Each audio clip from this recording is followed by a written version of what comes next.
tayo para maiba naman tayo sa usual Korean grilled meat. Naku, na usong-uso ngayon. Maghahanda tayo ng dessert. Heto ang version ko ng Korean sweet pancakes. Madali lang, alam nyo na. Gagawa tayo ng dough. Paghalu-haluin lang yan. Flour, sugar, yeast, sa salt. Ayan. Hahaluin natin. Siyempre, kakamayin natin. Alam niyo po, nagugas naman ako ng kamay mga 3 days ago. Bongga, di ba? At sabi nila, huwag daw bibiglain ang gatas. Oo naman, ako talaga ayokong binibigla ang mga gatas. Dahan-dahan lang. Ayan. Tapos haluin uli natin. Alam nyo ba na ang gatas ay considered na sagrado sa bansang India? Nilalagay nito sa lamps for rituals. They also bathe Hindu idols in milk during special occasions, and they make ghee, sweets made from milk, as offerings to their gods. Kaya naman isa rin sila sa mga bansa na may pinakamalaking produksyon ng gatas. After an hour po, syempre, gawa na ang ating dough. O, diba? Kailangan pala naka-wrap siya para hindi masyadong mag-moist o lumabas at magandang pagkakagawa niya. And tatanggalin natin syempre ang wrap. At ready na tayong gumawa ng ating Korean sweet pancakes. Masyadong protected tong dough to. Parang palabas sa Korea. Ayan na. Oh, bongga. And of course, maglalagay muna ako ng olive oil o mantika sa aking palad. Mars, ha, ng mantika sa palad. Nakakatulong ito para sa ating pancake. And then get a little lang naman. Yung sapat na sapat lang at medyo swak na swak sa ating bibig. Nakakayanin, ayan. Dahil nakapaglagay tayo ng mantika, sinisimulan natin ang pagbibilot o pagmamasa. Alam nyo na mga Mars, plakak! Yan!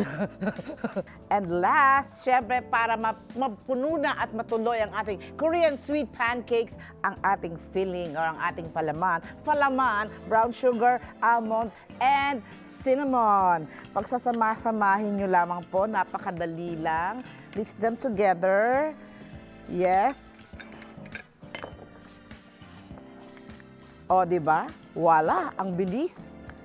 At dahil flattened na ang ating pancake, pwede mo na po siyang ilagay. Bongga! Ayan. Gusto mo ba ng sobrang tamis?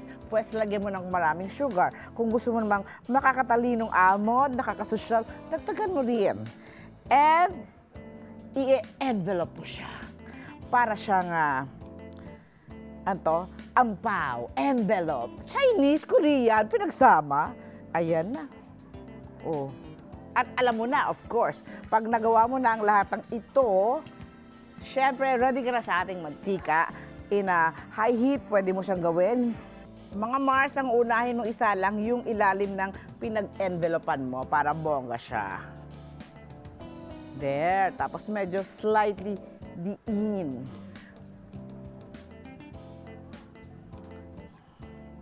Yes. Oops. Oh. Yan.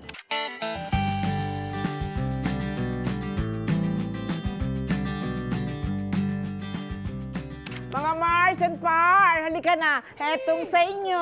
Oh, di ba? Ready na ang aking Korean sweet pancake. Ano ba itong paandar na ire? Kakaiba to, no? Oh. Nice. Mars. Thank Mars. you. Mars. Thank you, Oh my ate. gosh. Brown sugar, almond, and cinnamon. Sounds Oh, diba? perfect. Parang pandiko ko ng pamayaman. Oo nga. Correct. Oo. Ang crunchy. Ang sarap. Ang crunchy na. Ang sarap na. Okay. Saktong-sakto yung sweetness. Thank you naman, Mars, for sharing this recipe. Love it, Mars. Samantala, paano nga ba maiwasan ng mga nauusok ubo at sipon ngayon? Pag-usapan natin yan sa pagbabalik ng Mars!